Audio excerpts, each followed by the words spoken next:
Greetings, BookTube. It's Michael Romeo, and today I'm doing the Let's Get Outside with Books tag. It's a great day here in the neighborhood. Mr. Rogers would be proud. So stand by and we'll have a tag coming at you in just a moment.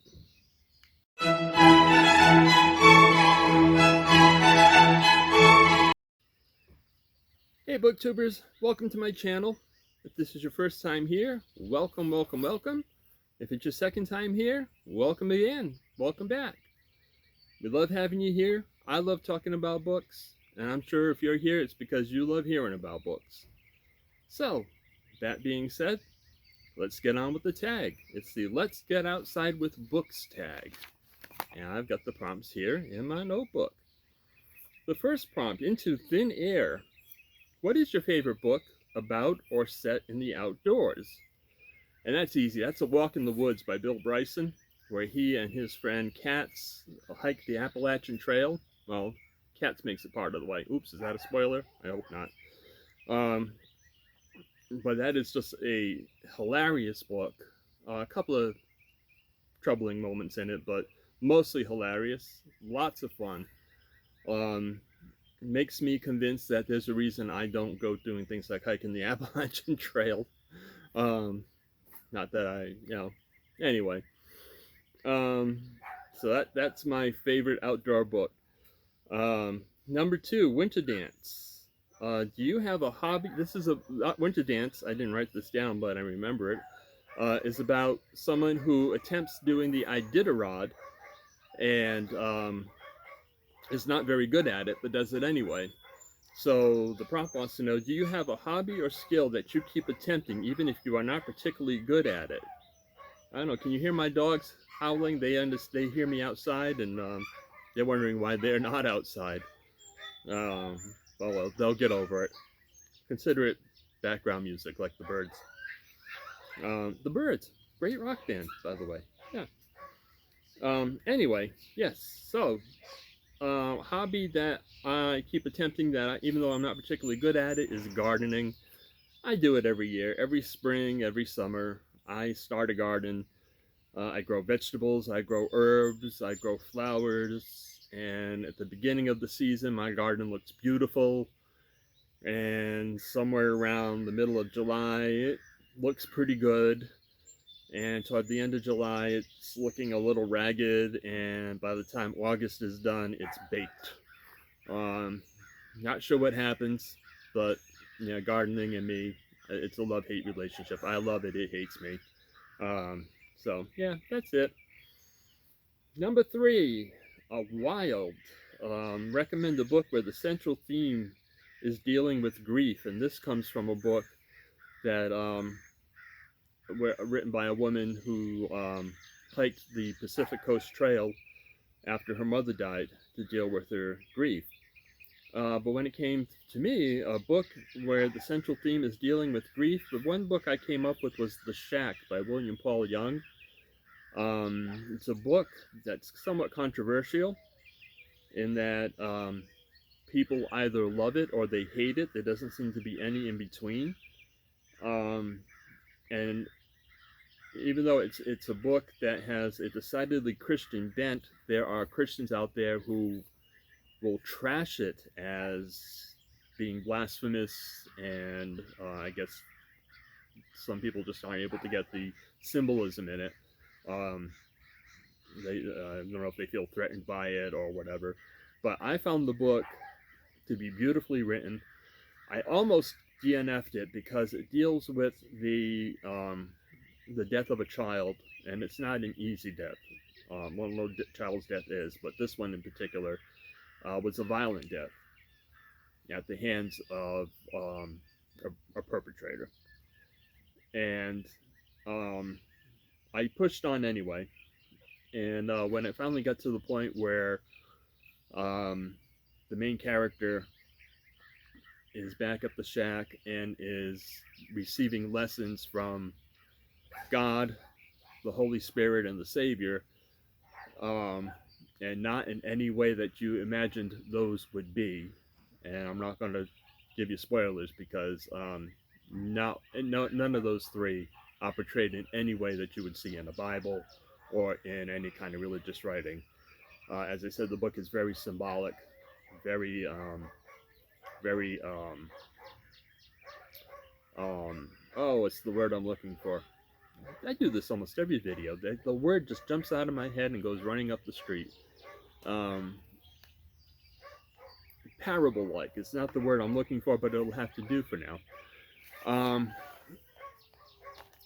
And the lessons that he learns about grief are, as I said a few moments ago, beautifully written, very well imagined, and it's a strong book. And then we've got Into the Wild, which is a book about a young man who decides he wants to live off the grid and does so out in the wilds of Alaska, and unfortunately doesn't survive the living off the grid. And the question that is on this prompt regarding this is, does the idea of living off the grid or away from society appeal to you? No. I am the type of person, roughing it for me is staying at a hotel that does not have room service. I don't walk the quarter of a mile to my car, and actually I am partially disabled, so walking down the quarter of a mile to my car can sometimes be difficult.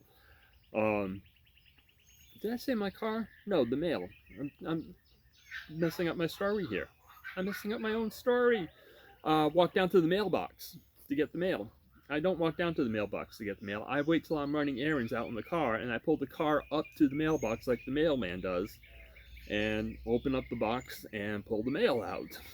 I mean, you know, no, I don't want to live off the grid. I love the fact that an occasion arrives and I have to get a special gift. I can just call up Amazon and do I need special gifts and get some wonderful gift ideas. And being the introvert that I am, I may not even have to go to the party because I can just have it delivered and still be a good guy for having sent the gift. That's the only part. When it says here, living apart from society, I am an introvert. Although I have to say, my experience on BookTube is breaking that in me, which is a good thing, I guess. Being an introvert wasn't a bad thing. I guess it was just time for a change. I am coming more out of my self-imposed shell, and I do like being around people more than I used to, much more than I used to. I look forward to meeting some people. There's another booktuber I found out is going to be in my area sometime in the next year, and I am still looking forward to meeting her in person. And yeah, so living off the grid and apart from society, no. There are some things about society that does scare the tar out of me, like all the shootings that are happening right now. It's not fun. It's very worrisome. And I'm not going to go off on a political rant about it, but it's kind of scary going to work, even, or just going to do the grocery shopping right now. But it can't go on forever. It's going to be solved. So we'll just leave that one there. Maybe that's another video. I wonder if I can tie in a book to it. I have to try. Okay. Number 5 is A Walk in the Woods, which was my favorite book on number 1. But this case, number 5, the book where Bill Bryson and his friend Katz hike the Appalachian Trail. The prompt wants to know, what is a book with a really interesting friendship? And my favorite friendship in all of literature is in Brideshead Revisited by Evelyn Waugh. It's the friendship between Charles Ryder and Sebastian Flyte.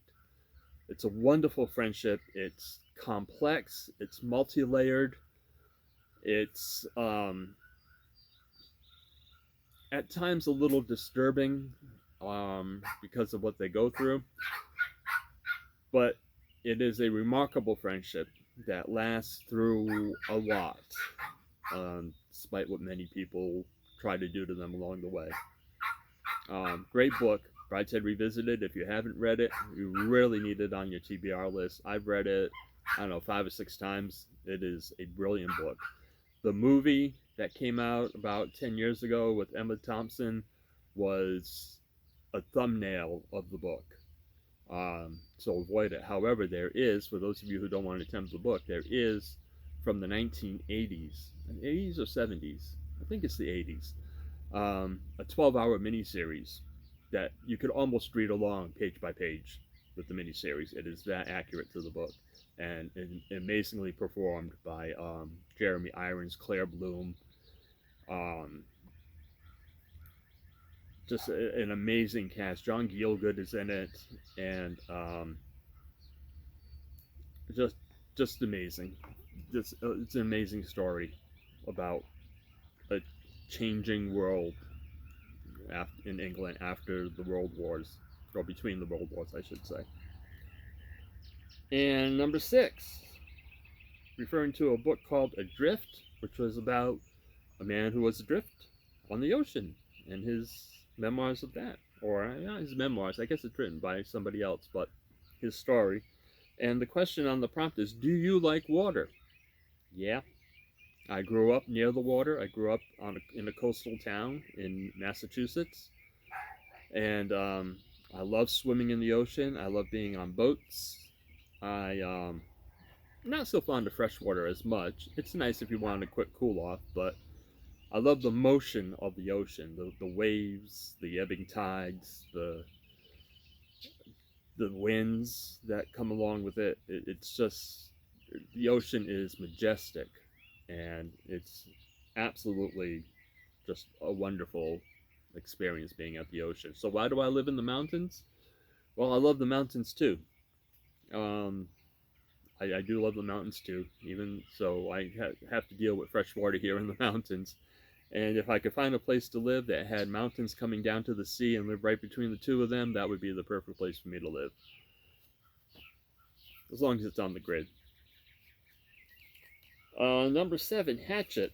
It's about a young boy who is the sole survivor of a plane crash and only has a hatchet to help him survive. And the question here is, what is your favorite survival story? And that is Alive by Piers Paul Reed, which is about a soccer team, a football team, for those of you out of the U.S., and on a plane that crashes in the Andes in South America, and what they do to survive.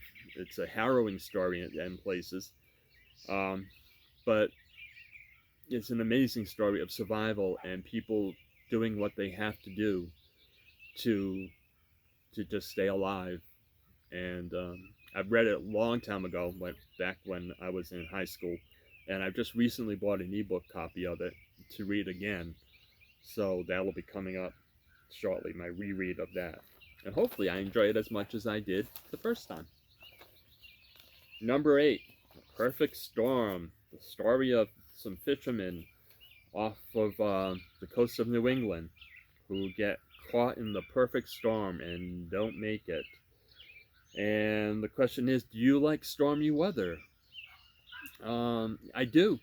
I absolutely love stormy weather, especially the rendition of it by Lena Horne.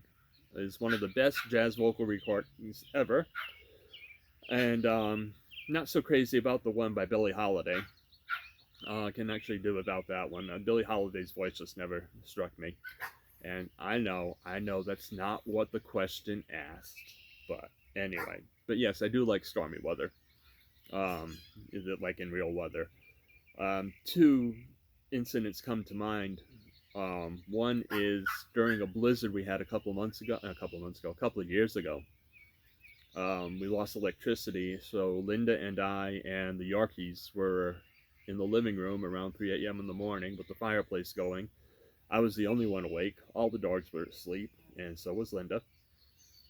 And I saw this flashing light outside, and I wondered, it's some kind of emergency vehicle, but it was very erratic.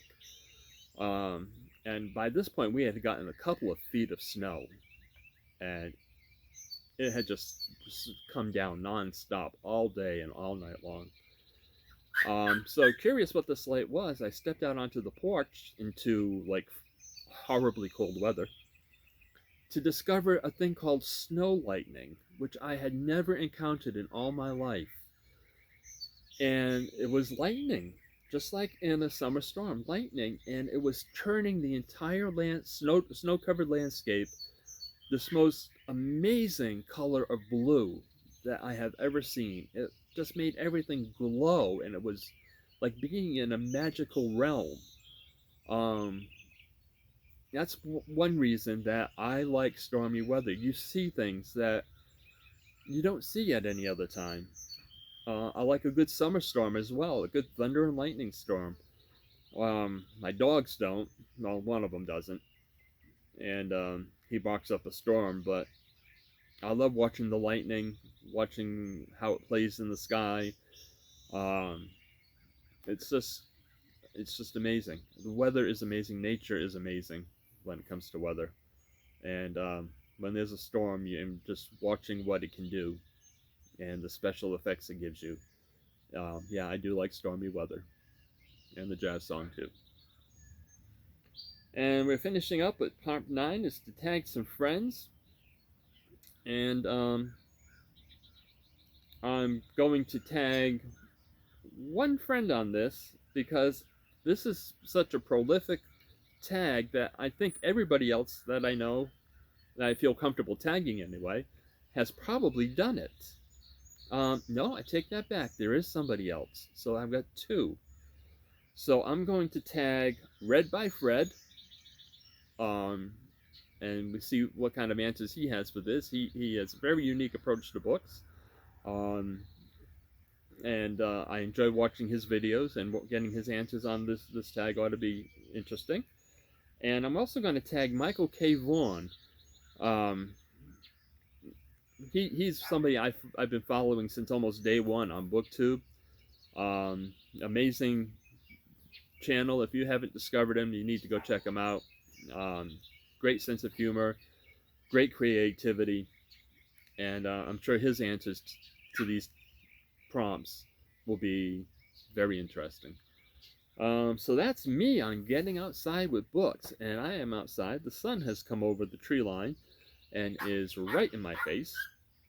And I still have another tag video to do. I have actually 3 more, but I'm only doing 2 today and getting them ready to upload next Tag Tuesday. Which is probably now, since you're seeing it, it means I've uploaded it, so it's already done. Right? I don't know. I worked all night. This is morning. This is my I just got home from work. Brain's tired. That's the word. See, it always comes to me eventually. The shack. I used parable-like, but the word I was looking for was allegorical. There it is. I knew it began with an A. Anyway, on that note, I'm going to bid you all farewell. I'll see you on the next tag, and hope you join me for those. And it's always great having these chats. Leave your comments. Let me know if you've read any of these books we've talked about. Let me know how you feel about the grid and stormy weather, whether it's the song or the weather itself. And let's start a conversation. It's always fun to have a conversation. We'll talk to you later. Bye.